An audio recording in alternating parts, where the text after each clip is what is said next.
Let food be thy medicine.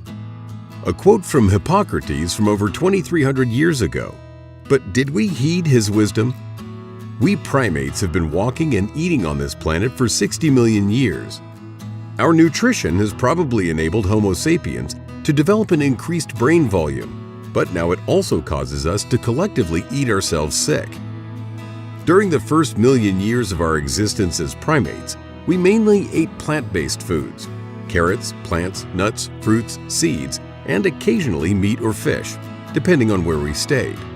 Gathering and consuming food was a day-long task because we continually had to keep searching and ate everything raw. Because of this raw diet, we could spend as much as 6 hours a day eating.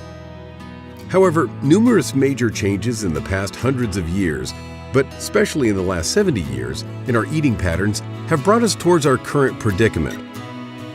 The first major change came about 800,000 to 400,000 years ago when we started to use fire for our preparation of our food. From that time, we could cook and roast, and because of that, digest our food much faster. This development has most likely greatly contributed to the further development of our cognitive brain. The second large shift happened about 30,000 years ago. During that period, cereal grains were grinded with a rock and mixed with water for the first time, creating a kind of porridge. This porridge was cooked, dried, and then left out in the sun or baked on heated rocks. This process created the first breads. Over 12,000 years ago, our diet changed dramatically for a third time. We stopped our nomadic existence and started to live in settlements, which would later turn into villages and cities. We developed agriculture and cattle breeding, which led to a more one-sided diet and increased meat consumption. In the Middle Ages, bread, meat, vegetables, and fruit were the most important nutritional components, although meat was mostly reserved for the rich. The fourth major shift in our diet came around 1950.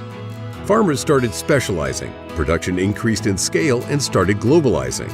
This and the invention of the freezer led to the development of preservatives that would allow our food to last longer. The 1950s also saw the first opening of a fast food restaurant by a major hamburger chain, after which many would follow. Nowadays, the top 6 fast food chains have about 132,000 locations.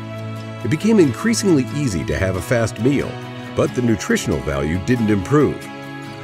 The fifth major change in our eating pattern started with the result of a study by researcher Mayer in the early 50s of the last century.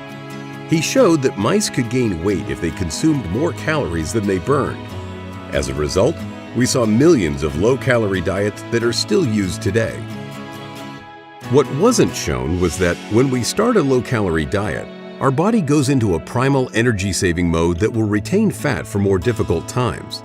This causes our body to draw the energy that is needed to get through the day from, amongst other places, our muscles. This lowers our metabolism and our energy consumption at rest, which causes us to have an even higher calorie surplus after the diet than before. This is called the yo-yo effect. An extremely low-calorie diet also disrupts the effects of leptin, a hormone that signals our brain when we have eaten enough. Because of this disruption, people continue to be hungry and fall back to overeating again. A few years later, researchers published the 7-country study that named saturated fats as the culprit in our diet, and that these caused cardiovascular disease. This led to the 6th big change in our diet. The food industry saw these insights as a great opportunity to obtain a share of the diet market and started the fat-free rage. The effect was that fat, the tastemaker of our nutrition, had to be replaced. So what took its place? Sugar. Although both the 7-country study and additional research showed that the anti-fat advice was only about saturated fat, and that there was no direct relationship between the increase of overweight and fat consumption, the fat-free rage was already at full steam and raced around the world. Because of the shift from fat to sugar as the tastemaker of our food, there appeared more and more what we now call nutrient-poor and calorie-rich food on supermarket shelves. This seems to have been the most important change, from nourishing ingredients to nutrient-poor food with an extremely low nutritional value but extremely rich in calories. The result? In 1960, we consumed about 2,250 kilocalories a day. In 2005, this was 2,850 kilocalories a day. So, on average, an increase of about 25% in calories a day. Finally, in 2015, the World Health Organization issued its first warning. We eat too much, especially simple and refined sugar. On average, we eat between 100 and 125 grams of sugar a day.